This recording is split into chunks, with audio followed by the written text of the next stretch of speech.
Welcome to Health and Safety Conversations. Here's your host, Tom Bourne.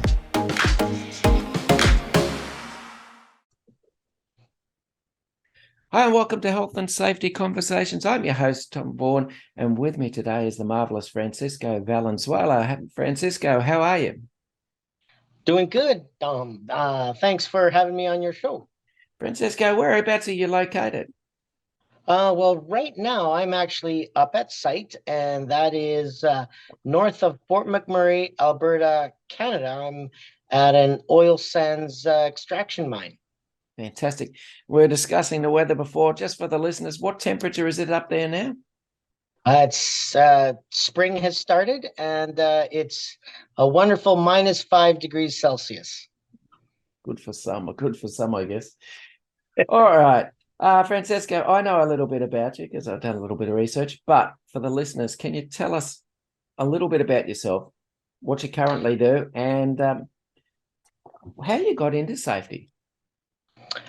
So I'm currently a health and safety advisor up at this oil sands mine, and I've been doing health and safety now for the better part of 20 years. It'll be actually 20 years exactly.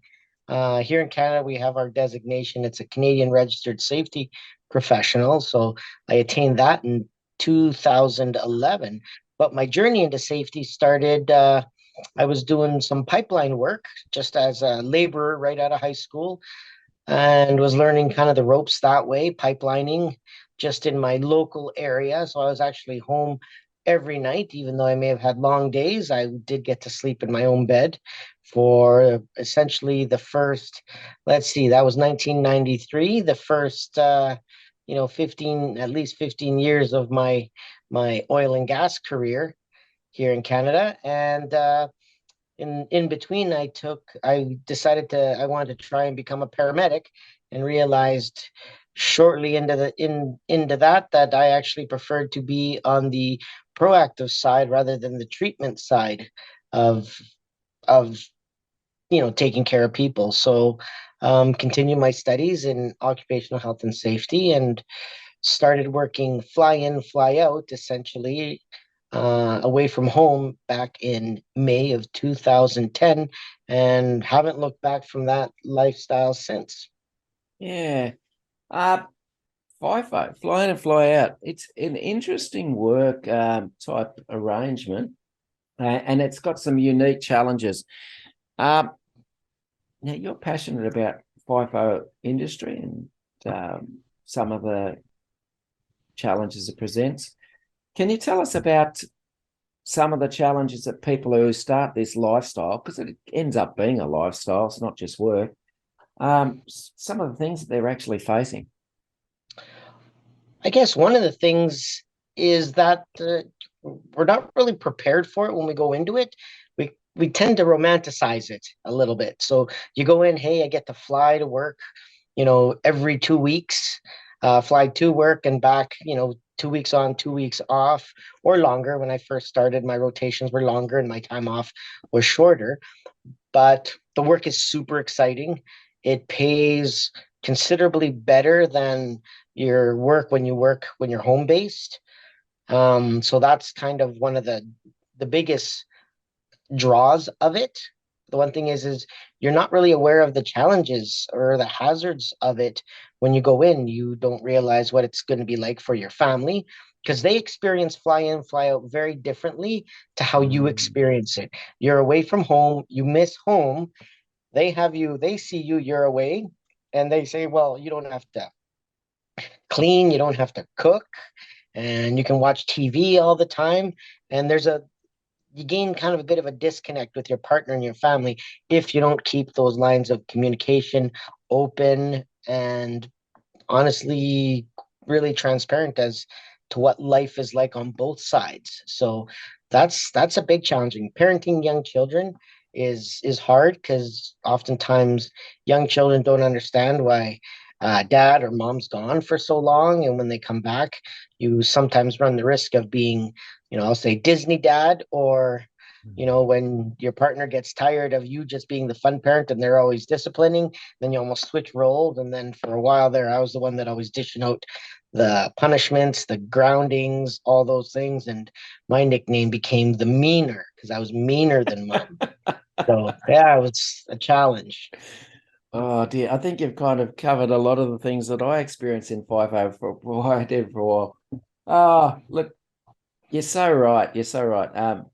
My lovely wife told me once it was for her when I went away, that she found it to be like being a single parent.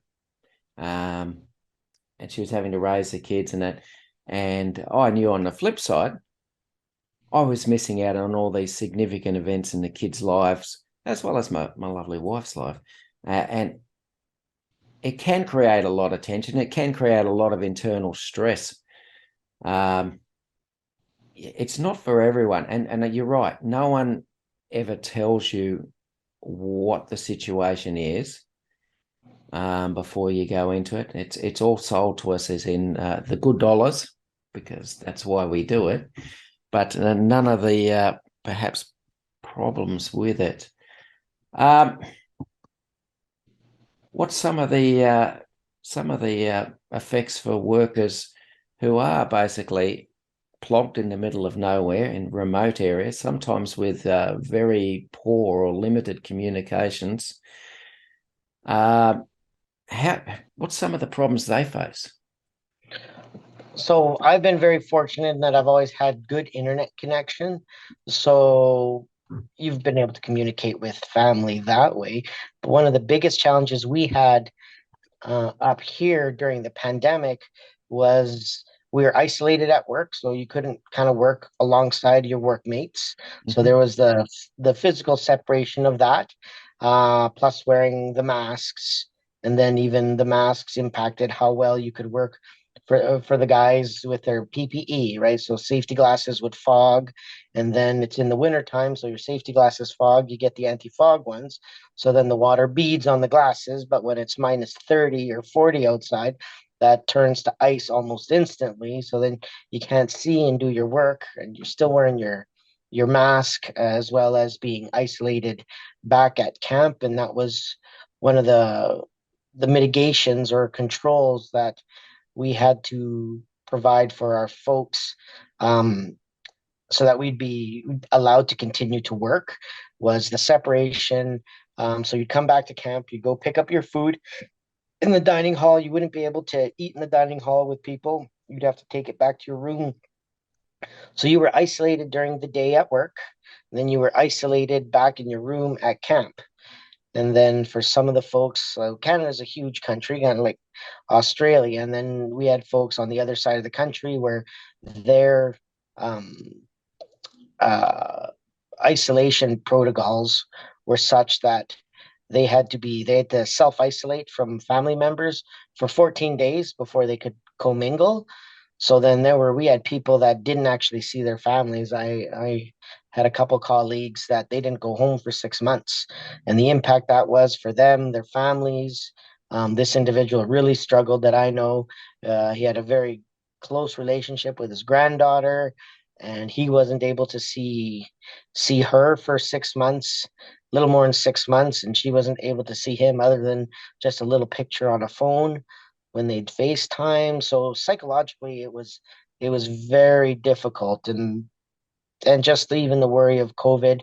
Some families were even bullied in their communities because, well, people would be like, well, why are you letting your husband, your wife, your partner come back when they could have COVID because of all the travel that they did or that we do in this lifestyle. So very challenging. COVID was very hard on our people, and I saw just that resilience just start wearing on our people over the course of the pandemic. And I'm sure it was the same everywhere in the world. It was a very, very, very hard time for folks. Yeah, yeah. Oh dear, isolated from your family, isolated from your workmates. It must have been particularly trying if you had any underlying sort of mental health conditions. Oh, absolutely. And oftentimes, and it's probably the same over there. Like our workforce is predominantly male up here at our site, so we're definitely over 85% male. And as you know, particularly my generation, I'm getting close to 50, but we're terrible at asking for help Mm. or showing our emotions or all those things. So a lot of people often didn't ask for help. And yeah, so all those isolations and then going home and then having almost that, I'll say that stereotypical stoic facade of, oh, everything's good, nothing phases me. You've got worries about, oh my goodness, could I lose my job as everything kind of demand for our resource oil dries up, controls in our mitigations that we can't have as many people up at site and only essential people required. So we had people laid off, um, and just a lot of uncertainty, and then even disconnect with people either having to stay longer or else they'd be isolated when they get home and they wouldn't be with their partners. Like I know I myself ended up going through a divorce after the pandemic, just the disconnect, and that was very hard, emotionally and mentally for me. And I'm not the only one. Like my story was definitely not unique. There are numerous people that have very similar stories that I've talked to. Yeah, yeah. It is one of those unfortunate things. FIFO industry does have large amounts of marriages that don't survive for whatever reasons, even more than in general society, I'd suggest.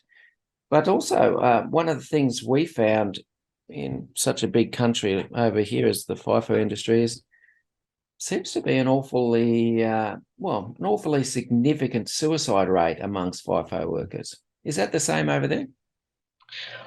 Yeah, I don't have any stats on that. I was just looking at some stats out of the states, and they looked at so they have the National Violent Death. I forget the acronym for it. It's a registry where everything's recorded, and this was something that I just learned probably this last week. But in the in the United States, in the mining and oil and gas extraction industry, the suicide rate is double of that for men than in the general population. So general population was 27 per 100,000, and in the mining and oil and gas extraction sector, it's 54 per 100,000. Mm. So a significant jump in that. All right, I'm going to ask you a bit of I don't know, controversial question. In your opinion, does the extra money, now let's be honest with FIFO, the extra money is there because you're actually doing extra hours as well. You're usually doing long shifts, 7 days a week while you're on site. Does the extra money you get in FIFO in any way come close to compensating you for the time away from home and perhaps the damage to relationships that occurs? That is a very tough question. I think so. From my personal perspective, right now, I could look at it and say, no, it hasn't. I've had kind of two marriages not work out for completely different reasons, and but the other side of it is I look at it and I've talked to people that have had successful relationships, successful careers, and some of the things that they had was they had a lot more information going in, whether from some peers that went in, or even they just were to begin with better communicators within their relationships. Because oftentimes people told me, says, well, you guys get paid so much and you guys don't deserve the money. And I kind of challenge and I'll say, okay, would you work away from home, miss birthdays, miss anniversaries, miss Christmases, significant events, and sometimes you're not there for a loss of a loved one if there's, an emergency or anything like that. And those are very high stress moments that it'll either take you a day or more to get home. And it's very difficult because you don't feel like you're there. And like you said earlier, you miss out on a lot of things. But I think if we go in knowing a little bit better, and if another aspect of it is very few people, particularly in the resource sector, we don't teach it in schools, is to be good stewards of our money when we make it.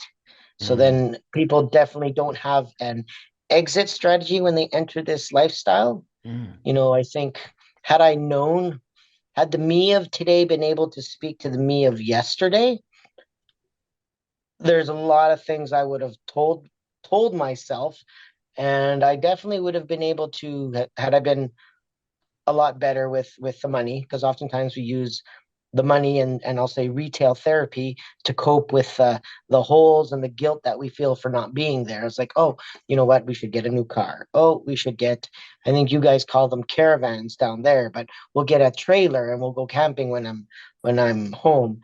And the disconnect is for partners that also work and children that have school, they don't have the same time off like you do, Mm. because you go home and then they still have to carry on with their day-to-day life, and then you're kind of on your own that way too. So disconnects that way. Do I think it's worth it? I think if we plan it properly, then you know I think it's a great lifestyle, and but you need to have the right partner, the right kind of communication.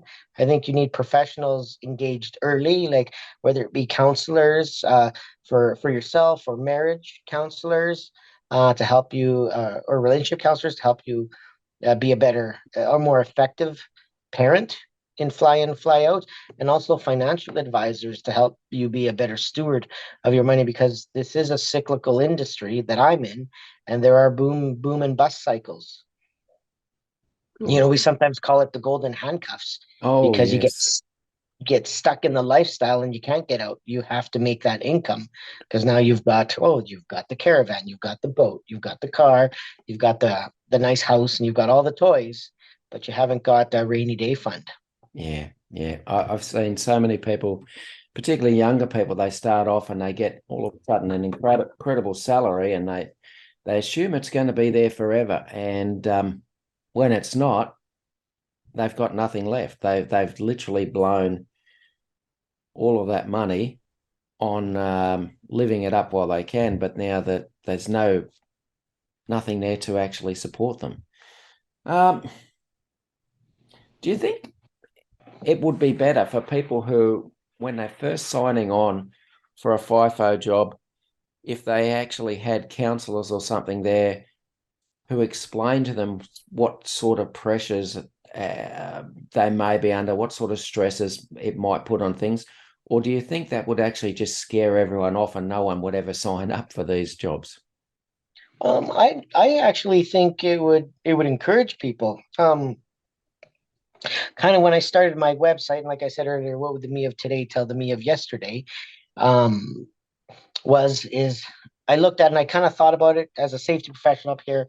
We prepare people to do routine daily work out here, and they have to do a job safety analysis, Mm. right? For say shoveling snow. That's a very common winter thing to do up here. And I thought to myself, that's a day-to-day thing, and most people living here in Canada already understand that.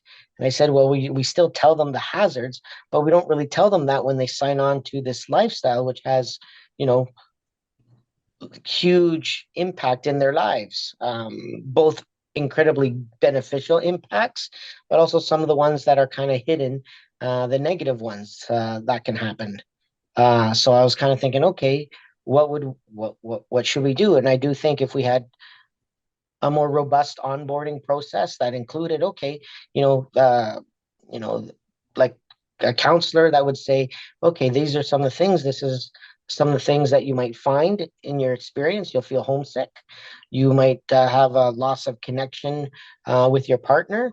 The transition of going to work is hard, as well as the transition returning back to home to that is as you reintegrate back into your home environment. as well as what's it going to be like for your kids, right? And also these are the things that you need to watch out for is yeah, it's not, you know, it's not going to be, it's cyclical and there are boom and bust cycles. So you do plan for a rainy day fund. So those are those things that I think would help people and encourage them to do better in this industry, to thrive in this industry. There's a fellow out of Australia, his name is John Toomey, and he wrote a book, In It for the Long Haul, making the most of the FIFO lifestyle. And that was something that I think if we look at preparing people, it'd be nice to have like almost like a pocket guide in a way. It sounds really funny, but FIFO for Dummies would really help out a lot of people, I think. Yeah. If we did do sort of counselling or advising people before they started FIFO roles, would it be a good idea to include people's partners? I think that is super important. So we were able to bring up, as a trial basis, brought up a psychologist and a social worker up to site to provide counseling to our employees and our contracted workforce. At first, we weren't sure how it would be received because, again, asking for help is something hard to do. And we thought, well, it's a small camp and people would eventually find out. But one of the things is we found in the year that we trialed it, over 368 sessions, over 155 first-time users of a mental health service. So there was a demand, there was a need, and looking at trying to take down the barriers to access and help reduce the stigma of asking for help, being open with talking about what you're feeling. And it's been a benefit that we've found, the feedback that we've gotten. And yes, and we are trialing it in other sites as well, as a kind of a benefit to being here. So yeah, I think it's super important to have those resources available. Yeah, because I know when I started, I did the whole positive spin to my wife. I was basically, she didn't want me to go and work away, obviously, but I did the whole positive spin about, I get all this extra time at home and da da da da da da. Da. And once you paint that positive picture, it's really hard to then go back to them and say, I'm feeling stressed, I'm feeling lonely, oh, you're feeling this and that, and blah, blah, blah, because you've painted that rosy little portrait of what the situation is. At one stage, yeah, my wife said, you're living a boy's own adventure. You go off, you don't do your washing, you don't do your cleaning, you don't do your cooking. You can go and have fun with your mates, and then you come home. You're basically tired for a few days. You spend a few days of quality time with us, and then you start to do this whole emotional disconnect as you're getting ready to go away again. So I would have loved to have something there to actually advise not only myself but my wife what the true situation is, because it's not always beer and skittles, a lot of fun out there, is it? It's hard, demanding, tiring work. Yeah, absolutely. And like our site is a dry site, so no alcohol or anything like that. And yeah, there is no there, you know, it's not how people imagine it for sure. So that's another thing that I would encourage organizations to do is develop almost like a day in the life videos of, okay, what's it like at camp? What's it like kind of at work? And it's very important, Tom, like you said, to integrate the partners because there are our families, there are natural support networks. Like I remember when I first came up here to work for one of the oil majors. I came up and I said, wow, I've made it, the big leagues.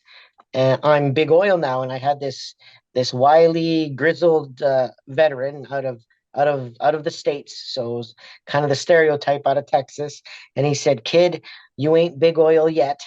And I'm like, well, what do you mean? He said, and at the time I was in my first marriage, and he says, you're not big oil till you've got a couple of divorces under your belt. So I guess I can say now that I am officially big oil. Not something I'm necessarily proud of, that it's cost that much. And that takes a huge emotional, mental, and a tremendous financial toll on you, because you essentially start over every time. Yeah, it's hard. All right. What's the accommodation like where you are? You know, it's the best camp that I've been at. I've been at some other camps where, you have your own private bathroom, your own room, so you're not having, like in the old days, what we called gang showers, or like, high school locker room showers where everybody showers together. And no, we've got TVs, the beds, they're not your bed. So that's the one thing. So sleep is a little bit disruptive.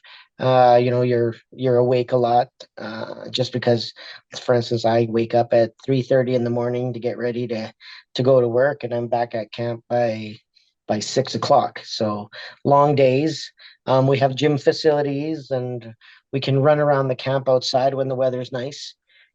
The food, it it's typical industrialized kind of camp food, so it's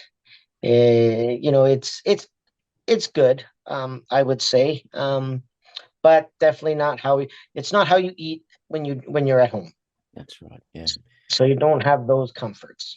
Speaking of food, how important, you've probably been at a few camps over your time, how important is food for morale of the staff? Good food. Oh, it's tremendous. It's tremendous. Having good food, good selection of food, healthy food, as well as some of the comfort foods, or what we call pub style foods, like burgers and fries and that kind of stuff, are very important, as well as healthy lunches. Again, there's a huge correlation between physical health and mental health, and vice versa. So, there's a lot of work done in that field. Um, yeah, so there's that. One of the things is that's kind of said is, don't mess with my pay, don't mess with my room, my accommodations, and don't mess with my food. Those are kind of the holy triumvirate to keep workers happy. Yeah, yeah. Have you been at camps where you've been basically at the end of your swing? You have to take all your stuff with you and depart, and that room becomes someone else's? Yeah, so right now, yeah, that's how it was my first 6 years at site. And you just take everything out, put it into your, like, a big duffel bag, and then it'd go into storage, and then you take your small backpack and then fly home. Now I'm in what's called apartment style, and I keep my room, and there's a locked locker and a couple drawers that you can put locks on, and then you just leave your clothes in there. And that's something that's helpful, makes it feel a little bit more like home.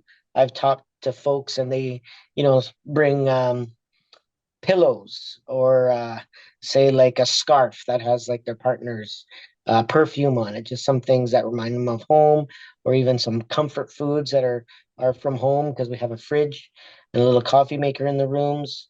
So anything that can make your accommodations feel more home-like is very important. Good, good. I understand done some public speaking lately. How did that go? Nerves at all? Um, Well, yeah, of course. Some of the challenges is, you hope you do a good job representing the community and the people that you're wanting to kind of try and share our stories, our fly in, fly out stories. So yeah, so I did the one for the American Industrial Hygienists Association. That went really well. Be giving doing part of a workers panel on an upcoming one for NIOSH out of the States. Yeah. And that one there's a whole section on psychosocial impacts in the oil and gas extraction industry. So that one there's a few of us that are going to share our lived experience of fly in, fly out. And that one's coming up on the 12th here of April. Okay, cool. All right, you've been safety professional for over 2 decades. What's the most challenging situation you've dealt with? Honestly, I've been pretty blessed that I haven't had like a major, like a very serious incident, and I won't say the F word. Um, and the one thing is honestly challenging is when you have teams that aren't really working well as teams. So, for instance, if the relationship between the contractor and the owner, for instance, if those relationships are strained, whether contractually or the work itself, and even just the um, the workers, if they're not feeling supported by their management, and you're kind of stuck in between as a health and safety professional, we're kind of that link in between. At times, the leadership, some of the leadership, and the workers, and particularly in moments when we talk about safety, Yeah, because yeah, we can meet the bare minimum, but sometimes we have to make sure that we do better than the bare minimum. yeah, yeah, because our people deserve more than the bare minimum. Yeah. All right, working in the oil industry. I've never done it. So, what's some of the unique challenges you face working with oil? It's super cyclical. Like you'll go through boom and bust cycles where, like, when I was younger, you're gone all the time. You come home, you've made all this really great money, you don't know what to do with it, you've never been taught. It's more money than you've seen your parents make, and then you kind of feel really a little high on the hog. Mm, Um, and then what happens is when the and you live to that income. And then the problem is when the market kind of crashes, then you're not making that money anymore. And part of your identity is so tied to that. I mm, think particularly as the main breadwinner in the family, you tend to you tend to really take that, and that's when your mental and emotional health kind of spirals, because then you start questioning your worth, because you tie it to your income and what you do. yeah, yeah. All right. I'm guessing you will have done quite a few investigations in your time. Yeah, yeah. Like I said, nothing. Like a serious fatality or anything like that, or like a fatality. They're Yeah. all serious, but All right. What's some of the traps you've seen people newer to the industry fall into when they start investigating incidents? oftentimes they're so eager to do a good job that they don't stop to ask questions, or to uh, let or to acknowledge that they don't know. They'll do their best. Mm, And like anything, like the road to hell is paved with good intentions. Oftentimes, a lot of mistakes are made, not because workers are being lazy or anything, um, or trying to take a shortcut. Is they're trying to do the best job that they can.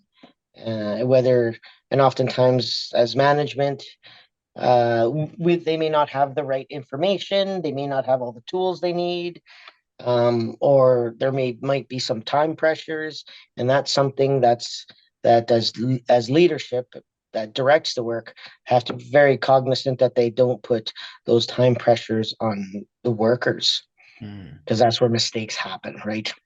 Yeah, true. Any useful tools that you use when you're carrying out investigations?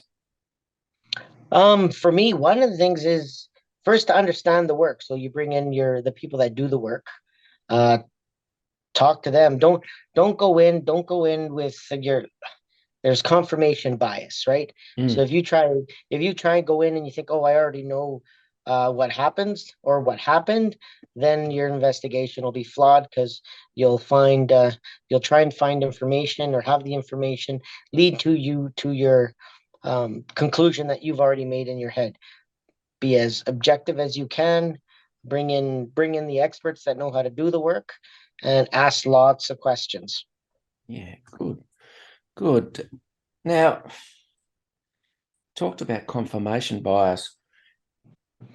If you're a safety professional, you're on site. Part of your job is to actually know and build relationships with the people at the sharp end. Um, how hard is it, therefore, when you do an investigation, when you're in the evidence gathering stage, to remain completely free of bias? Well, that's one of the biggest tricks is to go in, ask the questions. Like, we use a lot of the Taproot software. Yep. For the more serious investigations, Taproot, or else the 5Y for lesser ones, and those actually do a pretty good job of keeping you honest and keeping some of that bias out of the investigation. Is using the different tools. There's also the DNV, SCAT, right? That we use, or some of our contractors use. So, for instance, we'll investigate our own investigations. We tend to just be there as support for if it's a contractor investigation, and we're just there as support or subject matter experts in the field. Like, for up here in Canada, I'm a ground disturbance subject matter expert for my organization. So those are those areas where I'll assist a little bit more. But yeah, just use the tools that you have. Yeah. Would it be useful to get someone independent from the site who doesn't know the personalities and the people involved to help? Yeah, so usually our process is, when we do have a very serious investigation, we'll assist with collecting kind of the hard evidence, the documentation, some pictures and stuff like that. But we'll bring somebody from our central safety, security, health, and environment group out of our head office, and they'll come to site. They're not site based, and then we'll just assist with the investigation, and they'll take over that aspect. Good. All right. We've got time for one more question. All right. And it's an interesting question. How hard have you found it to be to get senior management to provide the resources, the required resources necessary to provide, at the very least, the minimum of a safe workplace for the people that work there? Well, one of the things is show them the business case for it. So, for instance, again, as part of a very large oil major that's learned a lot in the past from some major incidents, we have a very robust safety management system. But let's say, I guess I'll say, in this example, say to bring the counselors up to provide counseling for our workers, right? I actually used a study out of Western Australia, the one that was done there. I think it was 2013, and it showed that the return on investment for every dollar spent on mental health initiatives was $5.70. Yeah. And that was specifically in the construction, mining, in that sector that we're in. So using that and showing how that impacts the duration, say, of long-term and short-term disability claims, that helps show a business case for it. And if you can do that, and you also demonstrate, hey, this is the best way we don't harm our people. Like, we do believe our people are our greatest asset. And like I said, that's probably one of the reasons why we haven't had a lot of really serious incidents. Like, we treat a cut finger quite seriously. So, like, even all the way up to the VPs of the company know as soon as somebody gets like a cut to their finger, right? So leadership is very engaged. Oh, excellent. Francisco Valenzuela, it's been an absolute pleasure talking to you today, and we've run out of time, but I do look forward to speaking to you again soon. Well, thank you very much, Tom. It was great talking with you. Thanks for listening to Health and Safety Conversations with Tom Bourne. Until next time, stay safe and enjoy the rest of your week.